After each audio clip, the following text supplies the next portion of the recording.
りおしまい。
Welcome back, ladies and gentlemen, to Get the Mic, the only show where your host on the left, Owl, and your host on the right, Brock, dissect fiction for its mythological significance.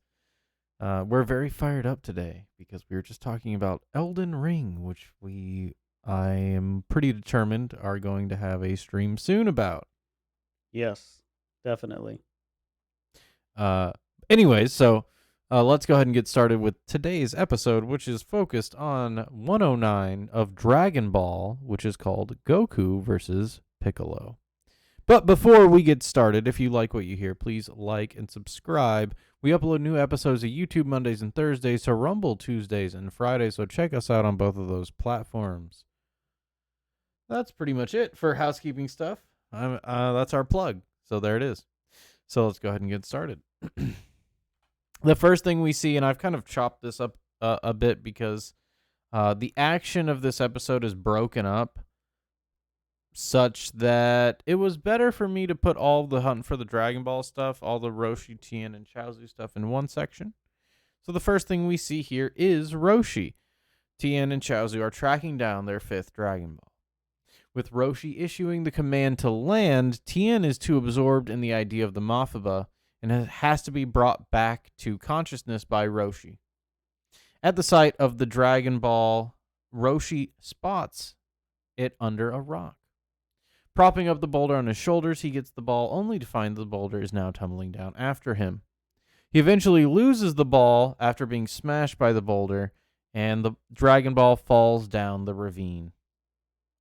And so a couple things I want to mention here. There's two main things, and I think you'll agree with this, Brock. Tien's being absorbed in the Mafaba, which there's multiple things I want to mention about it, notwithstanding the fact that the sub is infinitely better. And then the other thing I wanted to talk about was Roshi losing the ball. Yeah, the way he loses it. Let's talk about the Mafaba first, right? It's the obvious thing that Tien would be focusing himself on now that he knows what to orient himself towards by following Roshi, right?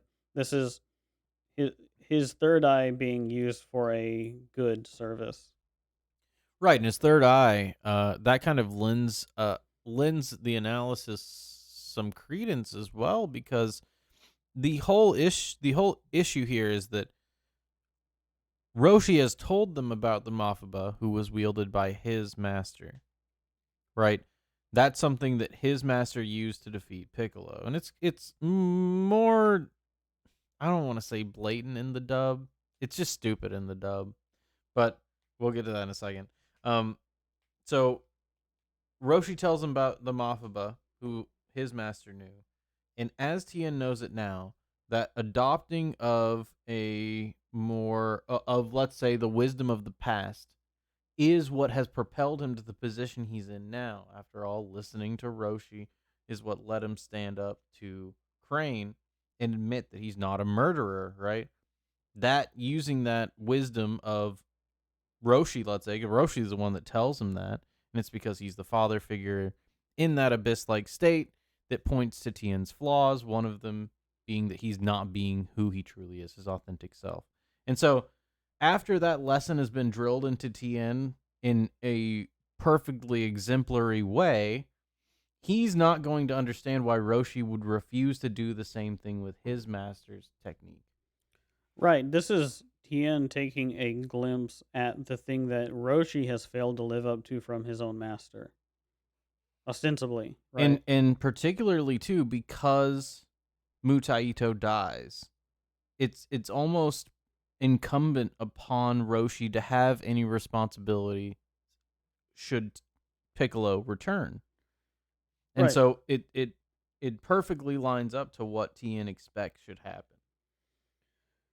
Right. So Tien understanding the ultimate responsibility with something like that immediately wants to try to take it upon himself and says, "This is something that I need to know how to do." I'll lift the heaviest burden I can fathom, right? Exactly. This Mhm. is the highest thing that I can think of orienting myself toward.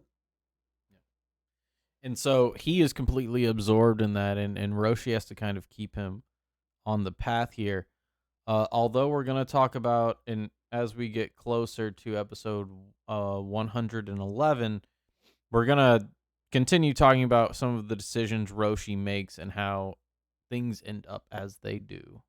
Yeah. Uh, but know that Roshi now is being motivated. Well, we'll get to it actually, I think, at the end of next episode. So Roshi's trying to snap him out of it and get him to focus on hunting the Dragon Balls for the time being. Now Roshi losing the ball. This isn't just a gag. This is another one of those like Bulma's panties things, right? Right. Roshi gets smashed by this boulder because he wasn't paying attention. Right. It's specifically what he's not paying attention to is part of what appears to be the natural world, right? This Dragon Ball is Well, balancing this large rock, right? Keeping it in stasis. And so he takes the Dragon Ball out and stops paying attention to his surroundings. He stops paying attention to the natural effects of the world around him. And doesn't realize that by taking the Dragon Ball, the act of taking the Dragon Ball has created an imbalance for him to take to take on as a burden, right? Like he needs to catch this rock that's falling. I like what you said there because it helped me kind of reword what I was thinking. So here, you said Roshi is ignoring the natural world. Right, the effects of him gathering a Dragon Ball, right? Of claiming this Right. And wisdom. so yeah, and there we're getting to it. So Yeah. the whole thing that these aren't, we've already established this. These aren't Roshi's Dragon Balls to collect. And so Roshi can't actually collect them. And by collecting one, he's ignored the natural order that is, well, not natural, let's say. I don't want to say natural. I want to say It's a balance. the yeah, I guess we can say like cosmic order. Um and it's preventing Tien from being able to actually collect the wisdom that he needs to. And so, of course, consciously or subconsciously, which I think he's doesn't see it because subconsciously he knows that he's not supposed to, that he's supposed to let Tien gather these, right? And so he ignores it, and then they have the whole gag with it, which Is that funny. Mother Nature is not on his side for this And it wouldn't gathering be. up of chaos. It wouldn't be because he's not the one that's supposed to do it. Right. And we've already established that this is Tien's path that he's going on and why it shows, for instance, whenever Chaozu gets the ball, it like glows in his hand, right? Yes. And it's And that'll be next episode, I think, right? They find it. Yeah. Yeah. and so there's that element of It just doesn't glow in Roshi's hand when he right. gets it It's here, just right? him crouched over looking at it, and then he immediately Yeah. loses it. Yeah. And it all points to that, right? That this is Tien's wisdom to gain, and particularly, and we'll get into Chaozu discovering it, but every single step of the way, we've seen that it's been Tien overcoming some part that he needs to kind of reform into the hero that he's trying now to be. Right. And so I think that's a good place to switch over to our hero because we're going to be with him for the rest of the episode. This is just a nonstop slammer It's a for the slugfest. rest. So back in Yajirobe's jungle, Piccolo's arrived to fight Goku, seemingly disgraced by the performance of his children. Yajirobe recognizes Piccolo's name and runs in fear, giving the Dragon Ball to Goku, who questions Yajirobe for not wanting to eat the boss of all the monsters. At last, Piccolo lands, and the two fighters throw insults before punches, with the fight starting at the end of their verbal sparring. Goku seemingly has the upper hand in the first part of the fight, throwing Piccolo to the ground. And so a couple of things I want to mention here. First thing is, and this actually, I think I wrote this out of order, but Piccolo being disappointed in his children. So Yeah. this is, and actually he says too, and I don't know if I got the clip, but he says that has his power weakened so much Because in of his this, age. right? Well, yes, age and being locked away and all that stuff. And so, what I want to get at is how his children are a manifest of his instantiation of his They're spirit, an right? extension of him, right? Right. And so as he has these children, right, he's basically lamenting the fact that he can't instantiate himself in the world as well as he used to. And so we kind of get this idea that that Piccolo has a pride about that instantiation and that he cares about his image and how he projects himself to others and how he instantiates himself in the world, and the fact that his children were destroyed diminishes that image and that spirit. Gives us some insight to how Piccolo is that next level villain that we have to arrive to next after Roshi has stepped down. Yeah, and it's a reflection of what happened in the past, where Roshi and the Crane Hermit originally faced the demons, where it started out with a plague of the children of Piccolo, who's sort of this like a progenitor of demons. It shows his people, the Mafu, what does he call them? The Maju, I think, is the basically the race of demons. He stands as this father of the Maju, and so it has to be a struggle against the Maju first, and then that which spawns the Maju, which we've shown that like through Tambourine's actions, the Maju are kind of a representation of the demoralizing force from that Luciferian spirit, that fallen angel or demonic spirit, right? Well, and I was gonna also introduce the oh my gosh, what is the name? It's on the tip of my tongue. Help me out with this. Who does Marduk fight? Not Marduk. Marduk? Murdoch is what I said. Marduk. Who does he fight? He fights Tiamat. yes, that's Yeah. what I was thinking. So Tiamat. And Kingu. Yeah. Oh, I wasn't. I mean, Kingu's more like, let's say, a tambourine or a piano. Stronger than piano, let's say. But anyways, Piccolo being a Tiamat type progenitor. Well, Tiamat's a But dragon whose body is chopped up and represents all of reality, right? Right. But what was she before she was chopped up? Progenitor of demons, and that was like Yeah. chaos that introduces more and more demons, right? This is that idea of Tiamat merged with a, what do we want to say, unholy logos figure. You merge those two figures, right? And you have King Piccolo, right? Right. Who is both tyrant and progenitor of demons. Exactly. That's what I was getting at. Yeah, tyrannical. Well, demon he king, would demon be father, tyrant right? for now. He is King Piccolo, but yeah. But he's a demon father, right? Yes. As well. That's why he births these demons, is because he has to be represented as sort of like An inverted, like you said, inverted logos figure. And so, yeah, he's walking a path as well, but it's the unholy path. And that's why he's able to straddle between chaos and order and be that progenitor of chaos and demons, but also have this Yes. orderliness about him. Yeah. And so it is a deadly combination and something that Goku's never come across. As we've seen, the last greatest villain he fought, I don't even want to say, is Ten Shinhan, right? Right. Who wasn't a villain. That was what we found out about him during the 22nd. He wasn't a villain. Yeah, he drew a line.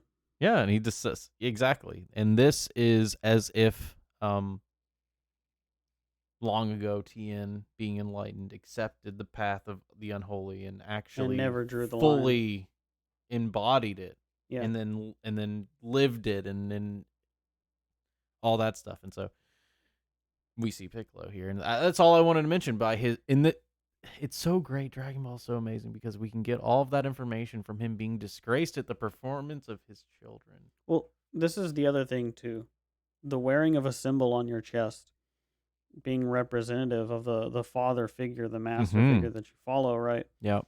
It does say it is a logo, if you will. Right. Yeah. And the logo that Tien would follow once he became more powerful than the Crane Hermit and stayed on the path that he wanted to be a killer, would be that he would actually be under like King Piccolo and being that malicious spirit out in the world. But by choosing the logo or the school of the Crane Hermit, he didn't go this way. But this is the consequence of making that choice, is grappling with the other end of the spectrum, right? Yes. Yeah. And so that's what I wanted to mention about his children. And I put the quotes around children. I know you can't see me doing that, people. One day when we have cameras, you will. But I say that because they're not children in that sense, but appendages of Piccolo. Spawn, yeah. It's more like that than, let's say, actual children. Like fingers. Sure, fingers. And so Yajirobe, the next thing we see, and the next important thing is Yajirobe's fear. It's like the very next thing we see, and there's a lot to say about Yajirobe's fear, don't you agree? Definitely. So Yajirobe, so far, let's just go ahead and recap what we know about the Yaj.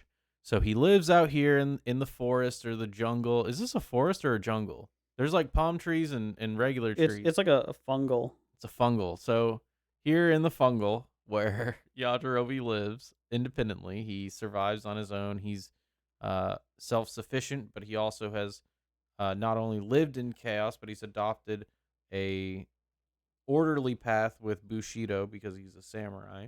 And he has a katana, all that stuff. And he also harbors the wisdom that Goku needs, being someone who has harmoniously merged with nature, but never left it. And that's what I'm wanting to get to with his fear, but we'll get to that in a second. We also know that the Yaj has an insatiable appetite, and we've already explained that as him not going out to adventure when he was younger and being accustomed to the process of ingratiating oneself in the unknown and adopting that knowledge gained from the interaction and incorporating into oneself to further their being. And that's something that, as living in an animalistic way, which Yajirobe, who wants to eat and chill and do nothing else, that's not something that he has adopted. And so then we get to his fear. But I'll let you go ahead. Do you want to add anything on my recap of Yaj? No, I think we can get into his fear, right? Because, of course, Yajirobe knows about Piccolo. What is Piccolo but the tyrannical king of the worldly order, which is to say that he is of chaos. You can think of this cosmic view of the world where the sky is the head and the logos, and the earth is the body. It's sort of like the arrows or the womb of the world, right? So there's the orderly, which is the logos and skyward, and then there's the fallen angel sort of motif that you're going to get with someone like Piccolo, who is the prince of, the lower world, the world, the flesh, right? The world of flesh and blood, the instantiated here still in chaos, in nature, right? And so there is this recognition that Yajirobe has of what Piccolo is, because he is this anti-logos, right? Uh, force that is manifest of chaos, and he's sort of this. I'm trying to think of the terminology that I want to use for it, but he's essentially of the worldly, right? I think of like the bed of chaos, right? He is a chaotic. I mean, he's Well, as that's we know, Tiamat, yeah, exactly. as we know later on, we're going to learn that he is that chaotic half of the yin and yang, right? Manifest in this Piccolo? tyrannical power. Yeah, King Okay. Demon King Piccolo as Uh, the chaotic, right? I mean, I would say he, yeah, mostly chaotic, but he does walk some paths of order, Right. let's say. Yeah. But generally speaking, it's to serve chaos, to serve the disruption of the of order and of categories. But he also rules with an iron fist. Like I was saying, like he takes the worst of both, Mm-hmm. right? Because he like, well, I don't want to get ahead of ourselves. Let's leave his type of government, let's say, Right. to whenever he's king. Obviously, yeah. But we see that even in the way that he treats his opponents, which we'll be getting to really soon. Mm-hmm. Interesting. So why is Yajirobe afraid of him? So Yajirobe recognizes the terror that's instantiated here in the wild, right? No church in the wild, you could say. But this is what Goku has to learn. This is part of the wisdom that he's immediately handed by Yajirobe whenever Piccolo arrives, by taking the Dragon Ball and putting it around his neck, which is that, okay, now here's the stakes of the world as you understand it now, right? Mm-hmm. It's reintroducing him to the power of the chaotic opposite, so to speak, that exists in the world, sort of as a result of his knowledge of the way that the world works, right? Mm-hmm. And so it's Piccolo now, and that's like, as soon as Yajirobe understands that that is the wisdom that Goku's fighting for, that's the responsibility that Goku wants to take on, he's like, "Oh, take it," right? And he gives him the wisdom in that sense, symbolically. Okay. We'll get more into Yajirobe. I'll say this. Because I think that Yajirobe being a coward is something that is persistent through the series, Definitely. and there's a reason for that. Yeah, I'm Um, saying he's not taking this responsibility. He's like, "Nope." but why does he run in fear from responsibility? Well, it's not necessarily just responsibility, but this would threaten his life. And Yajirobe's mode is nothing but to live, right? To thrive, Huh. to take into himself and to continue to live. He's not oriented towards putting himself at risk because of that. All right, so To let me say destabilize this. It's himself from his order, right? it's I think it's about nourishment. So I think the spirit of Yajirobe hasn't properly been tempered with courage in the past. It's one of those things that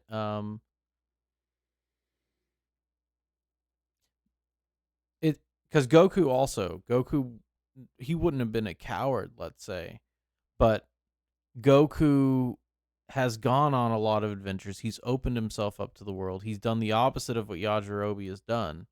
And so in contrast, Goku is very courageous, right? And it has to do with that nourishment because Yajirobe still has an insatiable hunger.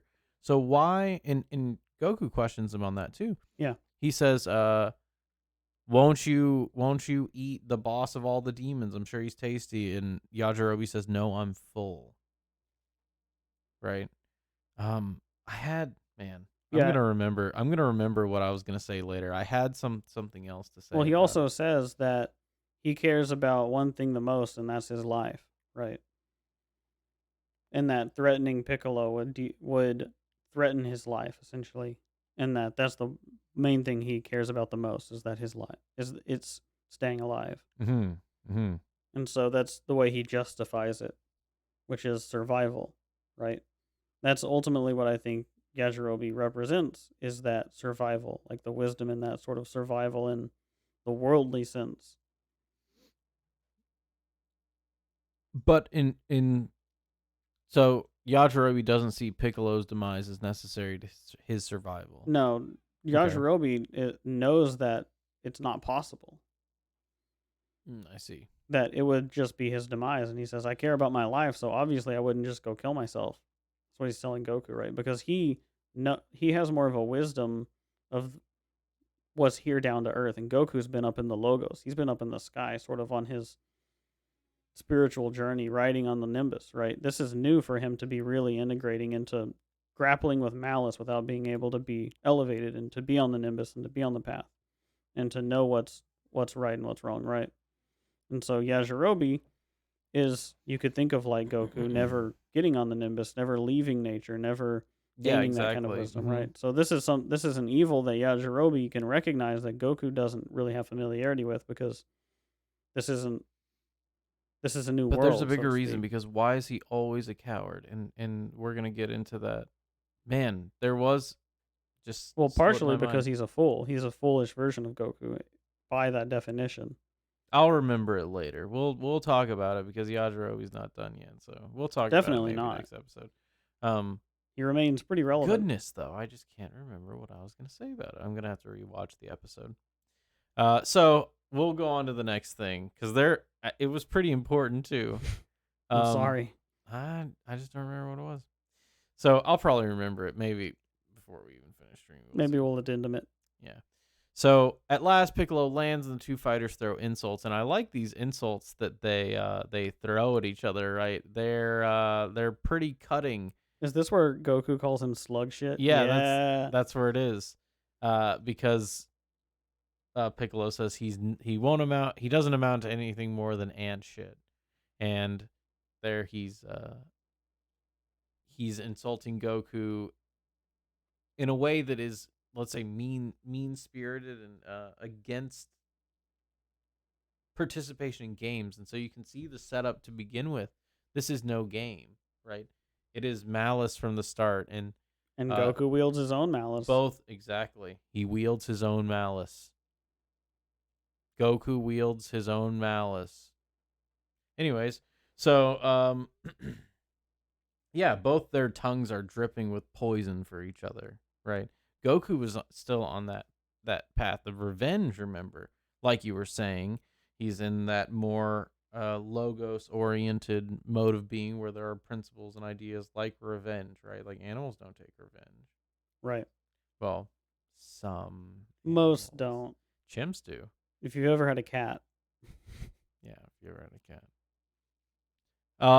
Exactly. And so that whole idea of revenge being more important than your life is not something that Yajirobe, like you were saying, can conceive of. Right. And the fight actually starts at that line when he says that you're nothing but ant shit, and then Goku just says, "Shut up, you slug shit."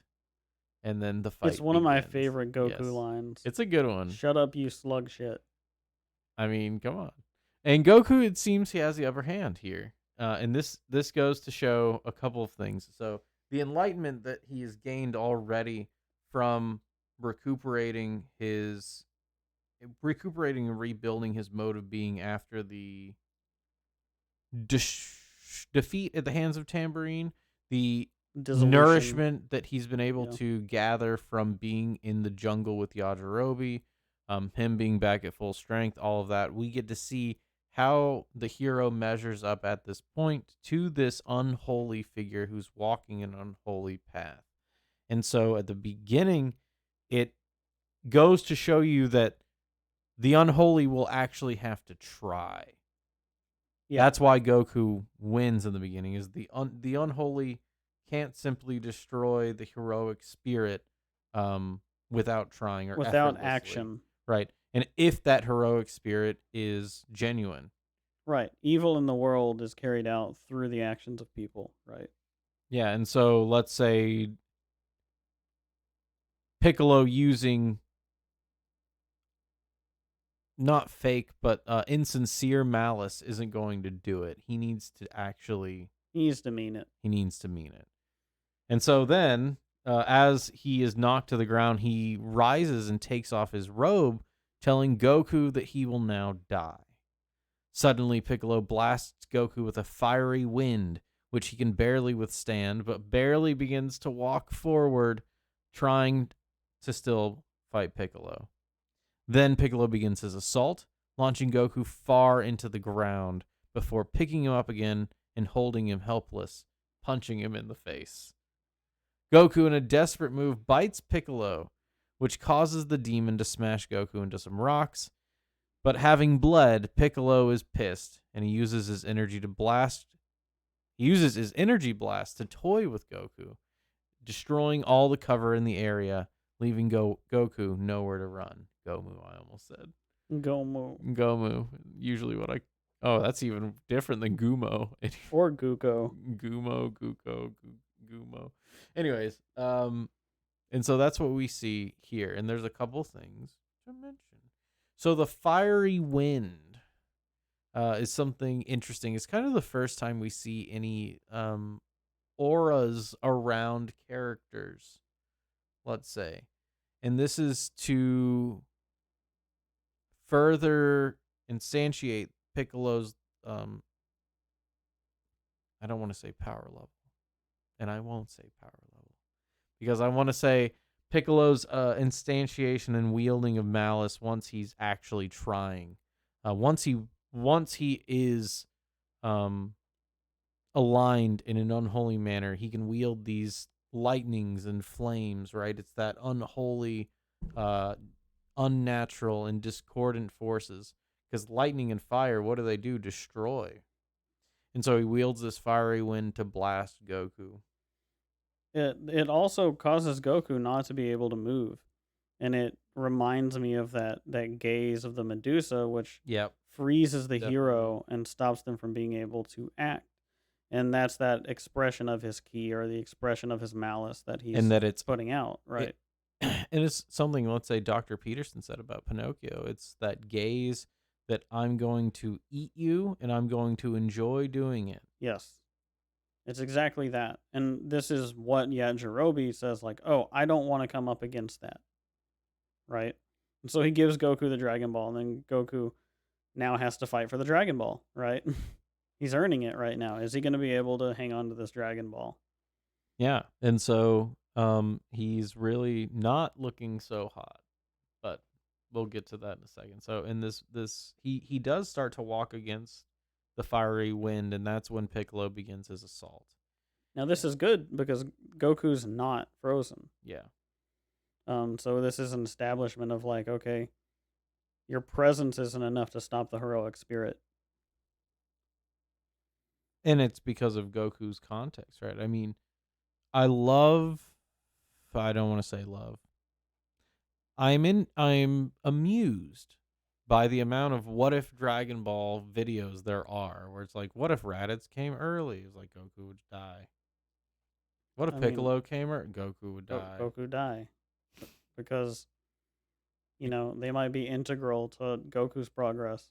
It's almost like it's a hierarchy of hierarchies that Goku's climbing, and it's not just to say, oh, next villain is as strong as it needs to be. It's not to say new that. Guy who happens to be just stronger.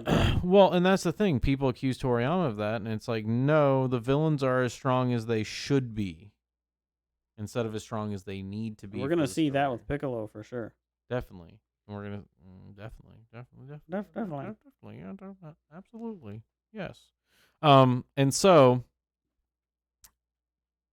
this assault that he commits on Goku here, he launches him in the air and then knocks him back down. Then he holds him up helpless. Now, we've seen in the past, particularly with overconfident adversarial spirits, including Red, including Staff Sergeant Black, including Tao, including, to an extent, Tien, and Tambourine, that they have all thought they've destroyed Goku and gloated in their victory and haven't finished the job. But you have to understand that Piccolo isn't enjoying this. So he goes and picks up Goku, and he continues his malice against him. It's not like Tao, where Tao wields malice to further his own ends. Piccolo's like a vehicle of it. This And is Piccolo does it for the sake of it. it's his mode of being. Yeah. And so Tao uses the Dodonpa to knock Goku to the ground and he thinks he's dead and just leaves him. Tambourine does the same thing, right? Piccolo picks him up out of the ground, continues his assault on him, and we get some good shots. But Goku biting Piccolo shows too that we're in that earthly realm now that you're talking about, right? We're in that life or death survival situation where the, let's say, spiritual father is should be Goku's least concern right now, right? He should be trying to stay alive, let's say. Right. And so his resort to animalistic tactics here kind of embody that. And actually, after he does bite Piccolo and gets thrown to the ground, he crawls away like an animal. Right. It's fight or flight. Right. He Yeah. fights and then he runs, and then Piccolo makes a game out of his running. Right. Right, and so we get to see the mode of being that Goku's reduced to by fighting on this level of unknown, not only unknown malice, but what do I want to say? An unknown.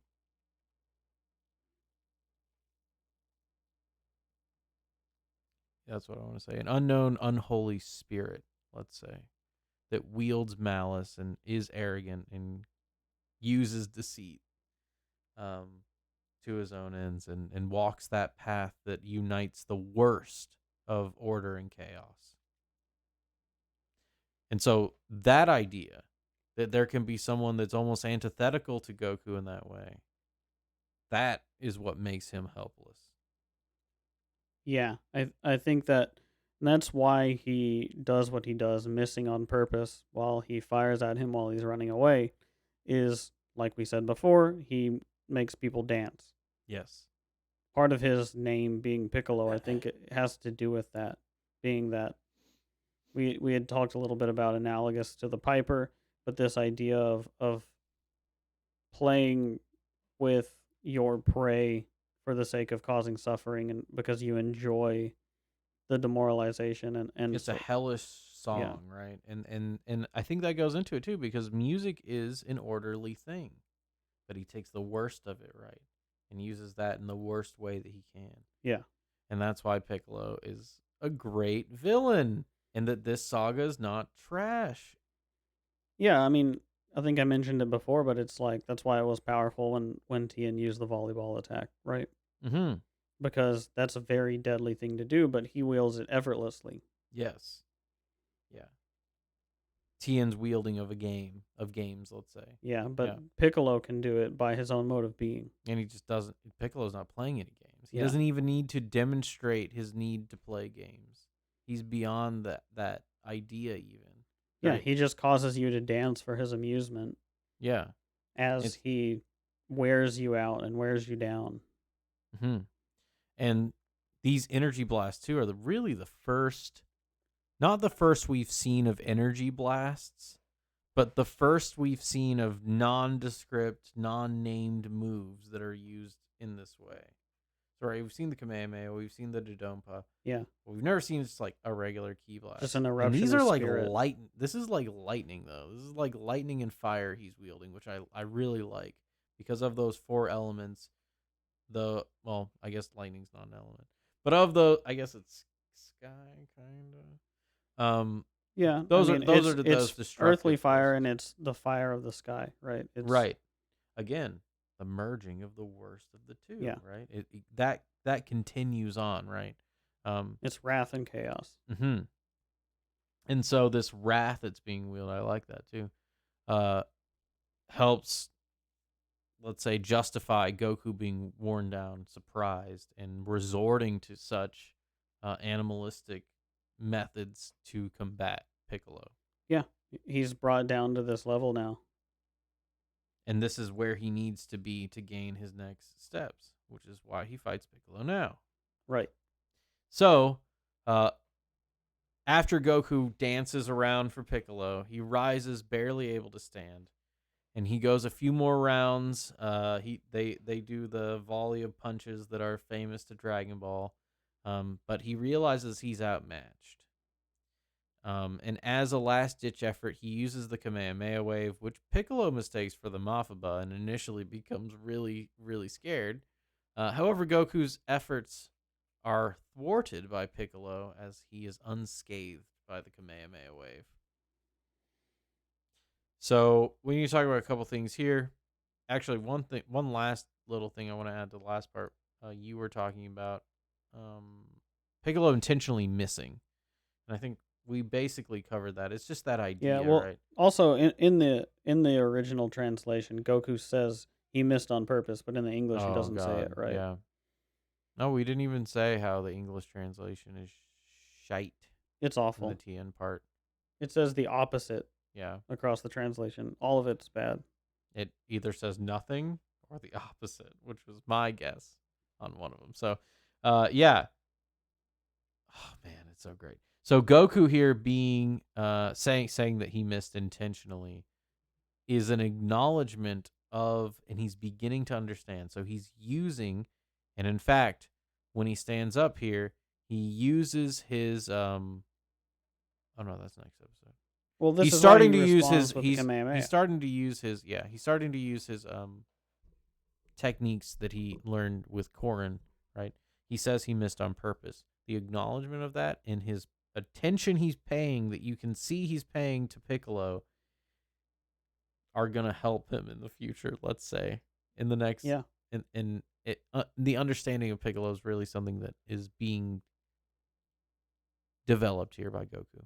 And so that's just one thing I want to mention about the last set of clothes. But this one is that brutal punch there, and Goku being knocked unconscious. He gets his lip busted up too, and he's looking a little worse for wear. And so he does use the Kamehameha wave, which we've said is that Logos power to turn chaos into order, to cut up Tiamat and make the universe, right? Right. That is what the Kamehameha wave can do, which can be monumentally powerful. But does it destroy Piccolo? No, because Piccolo exists in that same space. He's post Tiamat, let's say.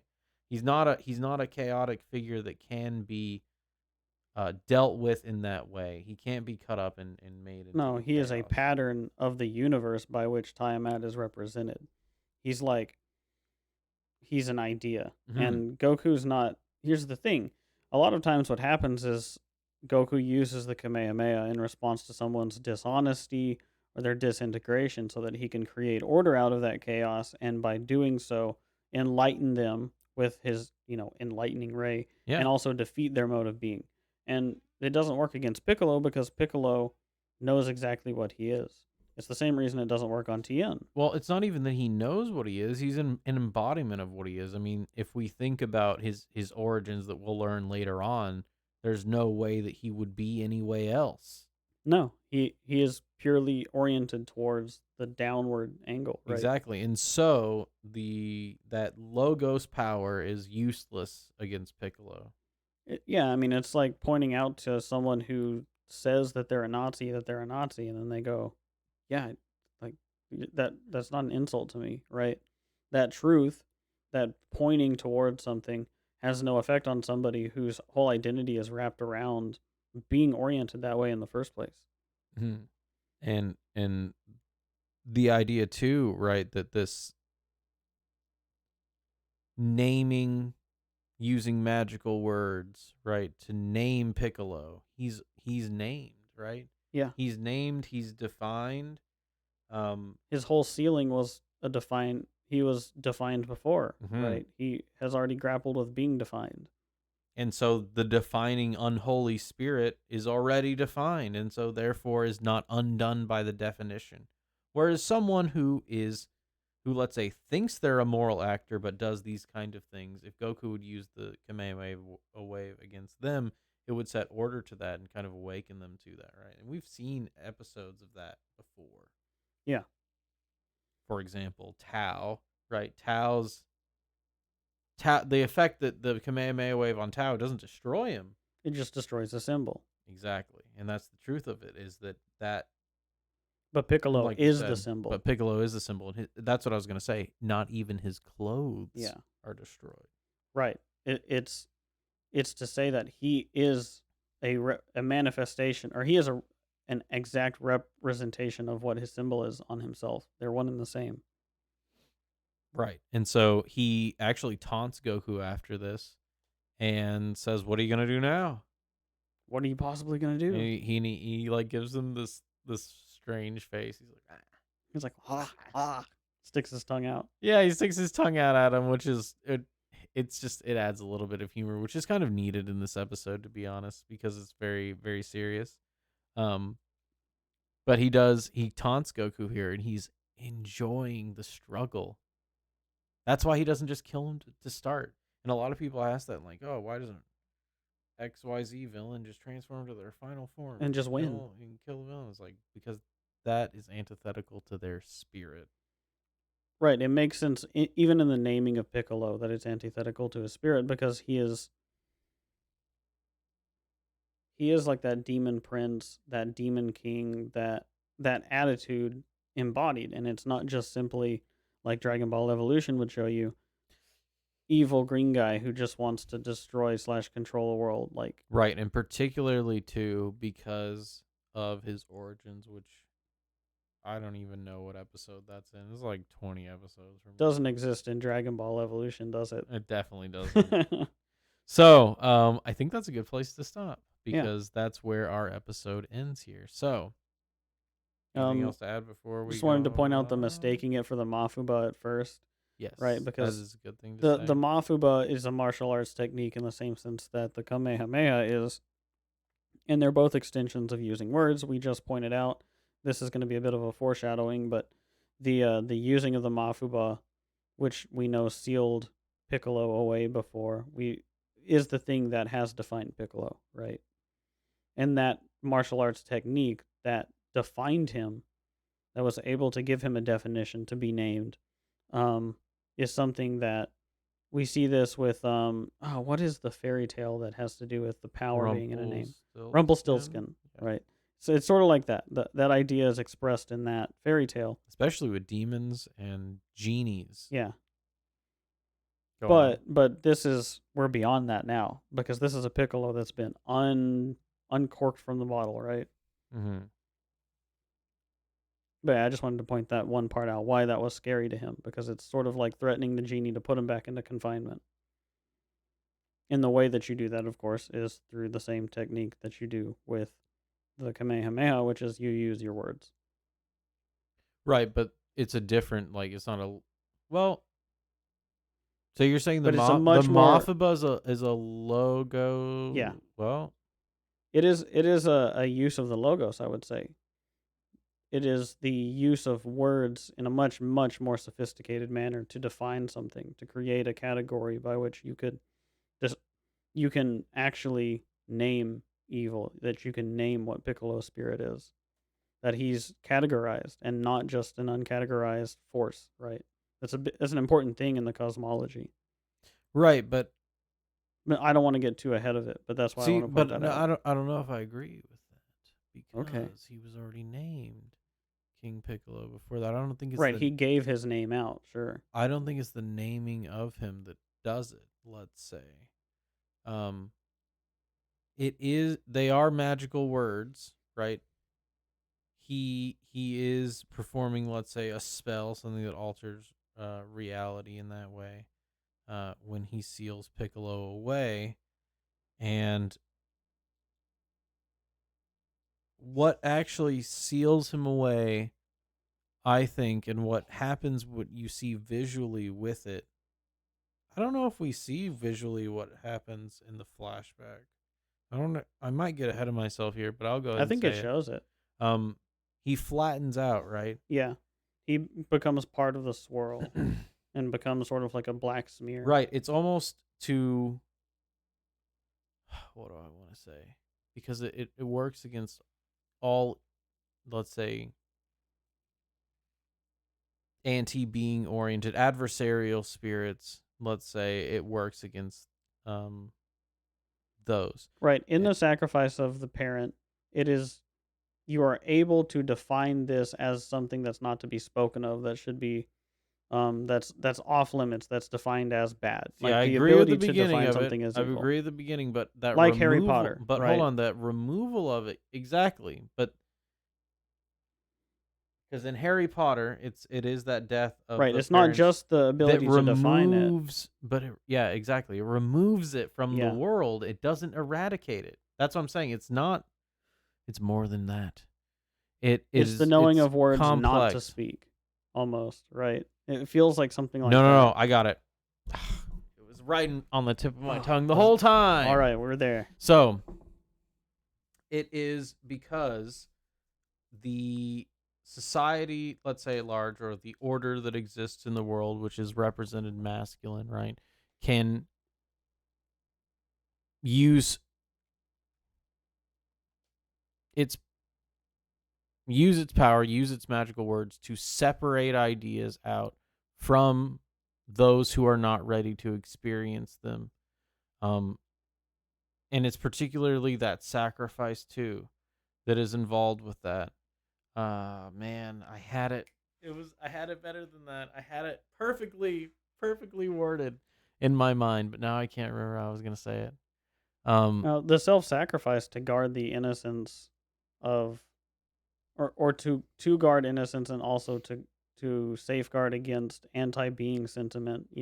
Okay, hold on. Let me just talk this out. So Mutaito uses the evil containment wave. It flattens Yeah. out Piccolo, and it is like a funnily shape, right? It's like a rotating thing. Right. He swirls and then goes down into the Now vessel. that swirl, right? Yeah, exactly. And that's how it's like a cone almost that projects out like this.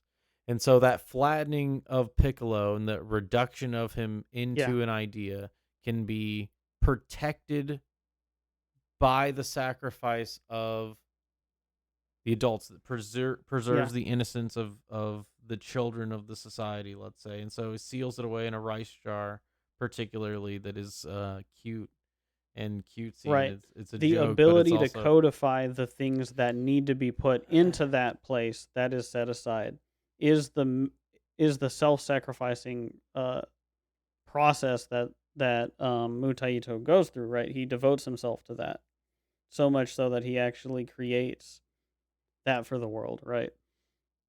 But it's a cyclical process where it has to be continually sort of renewed. Right. right. And particularly As generationally, I would say. when you have the foolish adversary Pilaf going and releasing him, which is Sure. on the cycle, right? That is on the cycle as well. Yeah.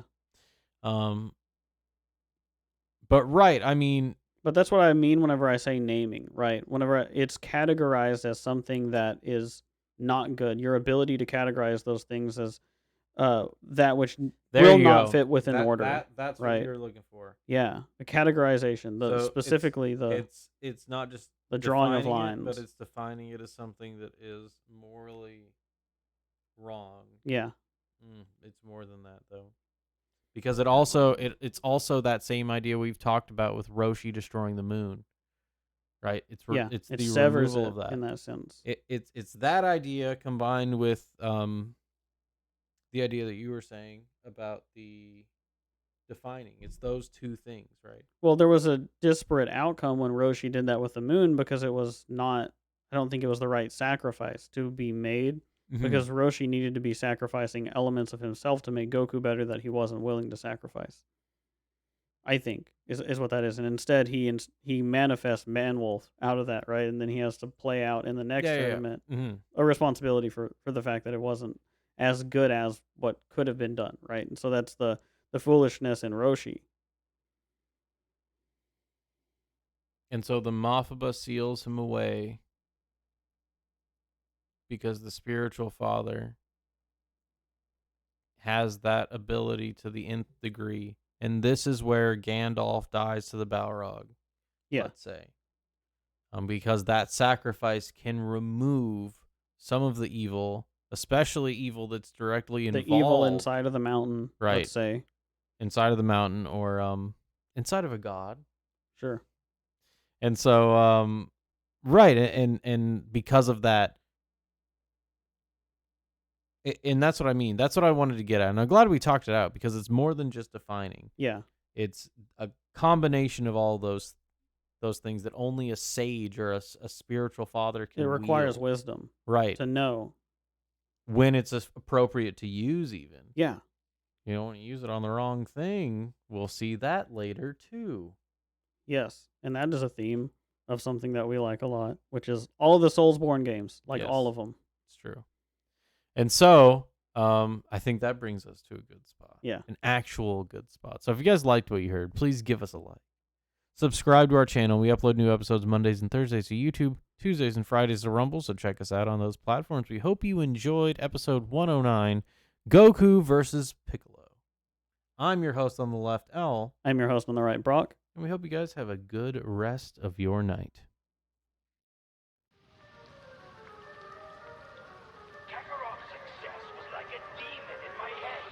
How could he be a Super Saiyan when I, the Prince of all Saiyans, could not?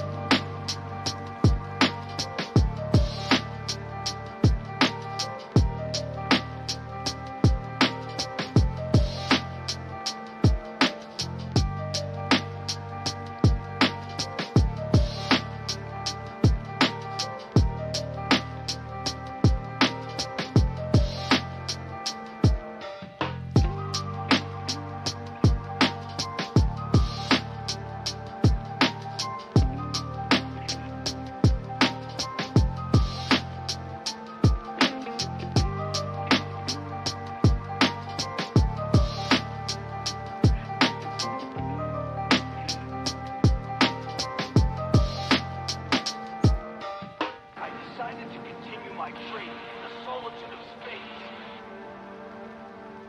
When a violent electrical storm erupted in the skies of the planet I was on, I welcomed it. Like it was an outward manifestation of the storm that was raging inside of me. I was determined to survive.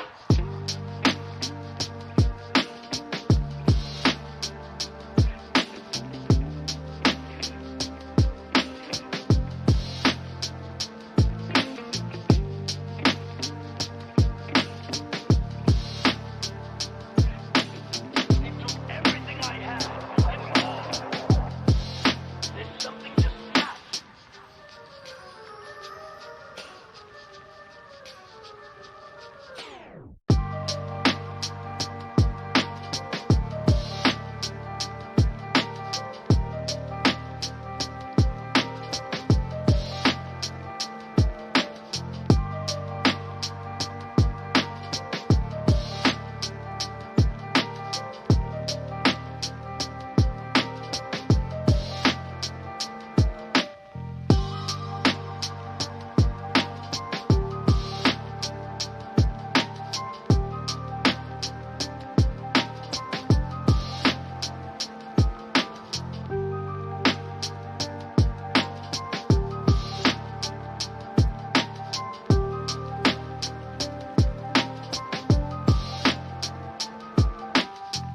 I didn't care anymore. I didn't care about being better than Kakarot. I didn't care about being a Super Saiyan. I didn't care if I lived